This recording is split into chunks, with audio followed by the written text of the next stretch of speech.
2 விஷயங்கள் தான் உலகத்துல நம்மை ஆட்டி படைக்கக்கூடியது.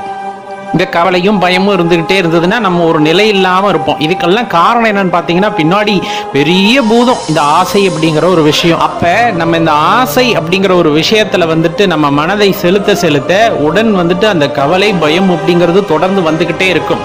அப்ப சிவன் மீது உங்கள் சித்தத்தை வைக்கும் போது, சிவன்பால் உங்கள் சித்தத்தை வைத்து சிவனையே என்று இருந்து விடுவது அப்படிங்கிறது, ஆசை இல்லாமல் இருந்து விட்டால் நமக்கு பயமும் இல்லை கவலையும் இல்லை அப்படிங்கிறது தான். பெரும்பாலும் சிவத்தை பத்தி உணர தொடங்கிய உடனே அவர்களுக்கு இந்த கவலையும் அதே போல பயமும் நீங்கி விடுகிறது அப்படின்னே சொல்லலாம்.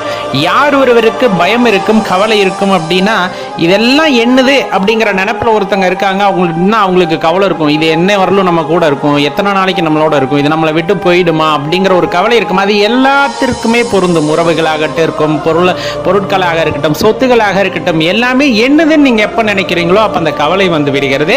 அதே போல அந்த பயமும் வந்து விடுகிறது. இது நம்மை விட்டு நீங்கி விடுமோ போய் விடுமோ அப்படிங்கிற அந்த பயமும் வந்து விடுகிறது. அதுதான் எப்பவும் சொல்லப்படுறது, சிவனை சரணடைஞ்சிரியா அப்படின்ட்டு. சிவனை சரணடைவதும் நம்மால் முடியாது, நல்லா தெரிஞ்சுக்குங்க. இப்ப ஆசை இல்லாம போச்சுன்னா சிவன் நம்ம பிடிச்சுப்பார், அவ்வளவுதான். ரொம்ப உண்மையான விஷயம் அப்படிங்கிறது. நீங்க சாமி கும்பிடணும் அப்படின்னாலே அவரோட அருள் வேண்டும்.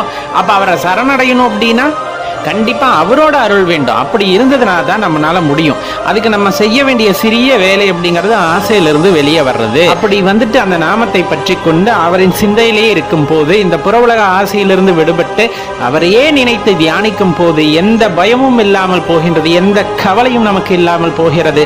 சிவன் போக்கு சித்தன் போக்கு அப்படின்ட்டு நம்ம பாட்டுக்கு போய்கிட்டே இருக்கோம் அப்படின்னா நம்மளும் சித்தன் ஆயிடுறோம்.